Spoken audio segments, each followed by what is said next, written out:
Right, we must start now. Oh, the yen's coming right. We admit all. Right, happy Thursday, everyone. Obviously, I've always said Thursday is the busiest day of the week, mainly because of most of the important data does come out on a Thursday, and indeed, today's no exception whatsoever. So let's put it on the shared screen straight away to what we're going on to. Hopefully, most of you got the email sent out this morning, got a bit of detail on it. We'll go through it quickly now. We've got out not a lot out this morning. 9 o'clock in it. Italian industrial sales out at 9 o'clock. 11 o'clock. UK CBI industrial trends orders.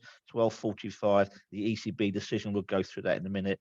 1:30. We have a plethora of figures. US Chicago Fed national activity. Initial jobless claims that's out every week.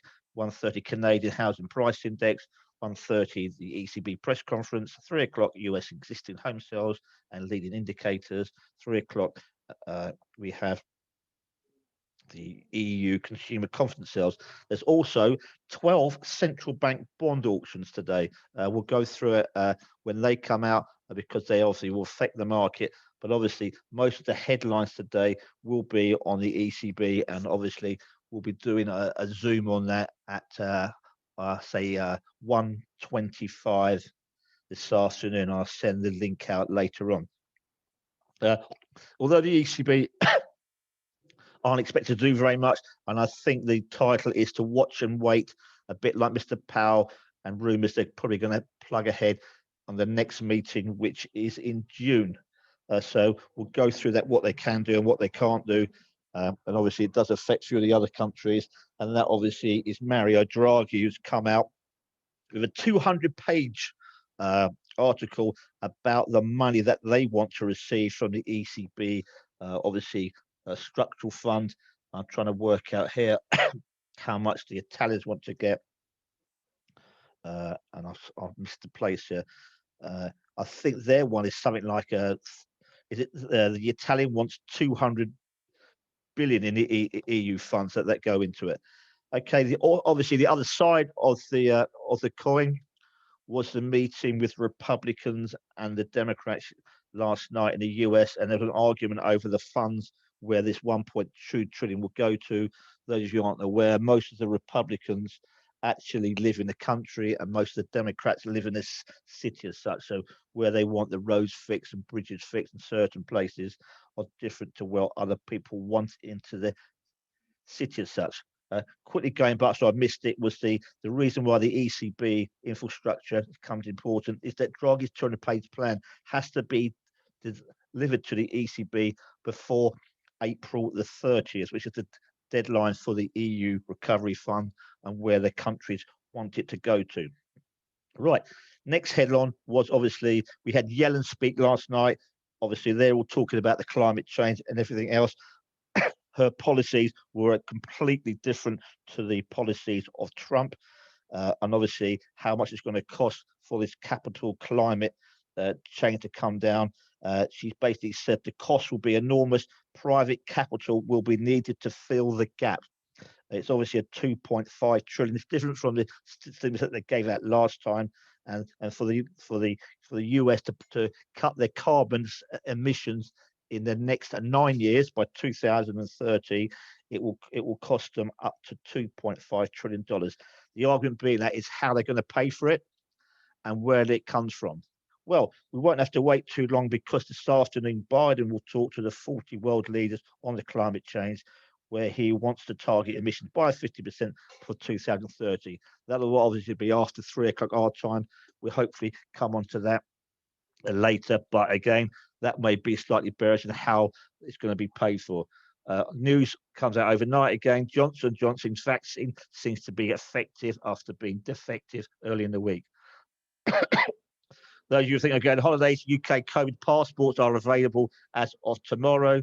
And the senators will unveil in the US their infrastructures this evening as well. So obviously the argument yesterday about who pays for it and where does it go will carry on. So again, that makes Thursday a very busy day to come on to. Earnings that come out, not so much this week, a lot last week. So far, we've had 85% of the S&P companies have beaten the expectations that were due out. obviously pushing the market higher again. The interesting thing of those of you, I know Matt's here, those of you who follow the NASDAQ, we see some big moves up and down in NASDAQ. The US 10-year was below its 50-day moving average for the first time last night since November as such. And that, I think I wrote an article about it the other week. That is probably quite bullish for gold and also quite bearish for Bitcoin as well. But we'll go through that later, how the inflation changes on the gold argument. I'm not a great fan of trading gold, but hence why it's rallied up to 1800. Credit Suisse, they announced their Q1 earnings, and there's a loss of 275 million for the first quarter, which, when you compare it with the profits of Goldman's and JP Morgan and some of the other primary banks, is as low. However, remember the archaeologist hedge fund, that cost them a mere £4 billion. So in theory, they had a fairly better day. Going forward from the ECB, it may be a fairly quiet morning.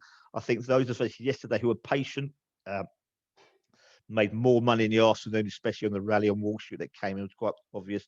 And obviously the news that comes out. A lot of people here have been trading less this week. Obviously, fairly quiet news Monday, Tuesday, Wednesday. We do expect a bigger range today, obviously because it's Thursday. But again, we do advise you to cherry pick. Those of you who have traded 8, 9, or 10 times in a day at the moment are probably losing money rather than gaining money, because there are fairly good opportunities today where you can run your profits. Those who are seeing your trading accounts, some of your trades have been longer than a scalp, 1 or 2 minutes. Some of us have had trades on for 5, 6, 7 hours as the market goes our way very slowly. I'm going to look at the DAX on the opening here. George, you're all right with the FTSE? I'll get you. Yeah, I'll be on the FTSE. Okay, brilliant. So that's 2 covered there. Again, we just see the DAX. I've got it on here on the indicator trade market profile. I'm going to watch the DAX up here to trade.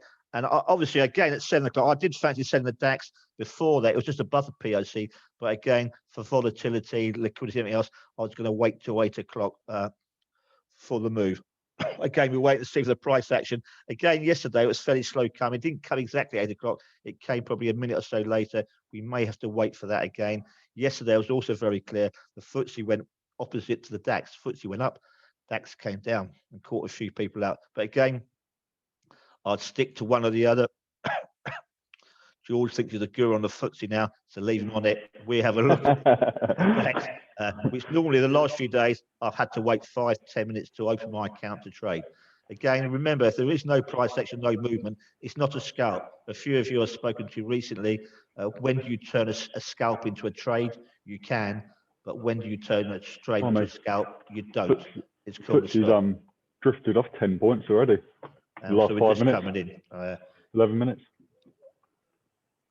There's just almost a scalp in the FTSE. 20, 30 ticks is interesting. I'll be very much aware, looking at the DAX, exactly at this POC and value high is almost the same price.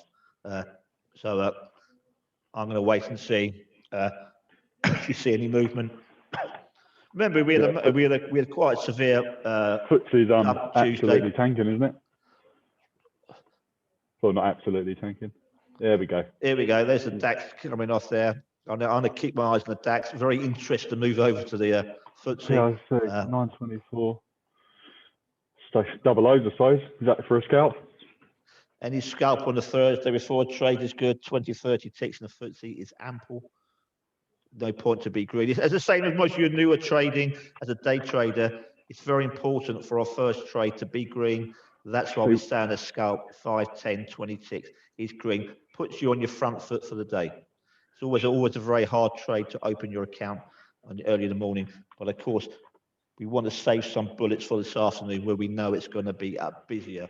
There's no point having a bad 2, 3 trades in the morning.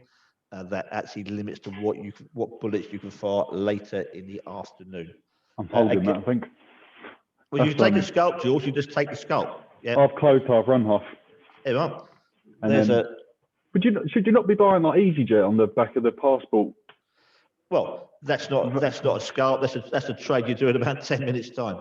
But a good point, Yeah. very valid point. And by the way, because you haven't had your vaccine, you won't be travelling. I have had my vaccine. I don't know what you're talking about. Well, obviously, you're a lot older than you look.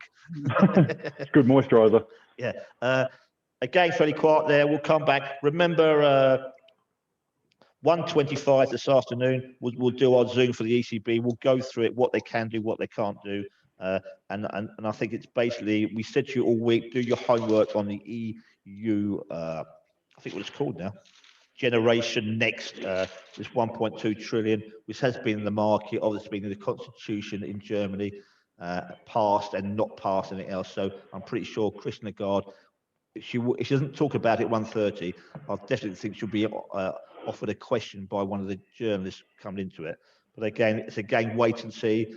Again, I said again before, we had a scalp at 8 o'clock opening.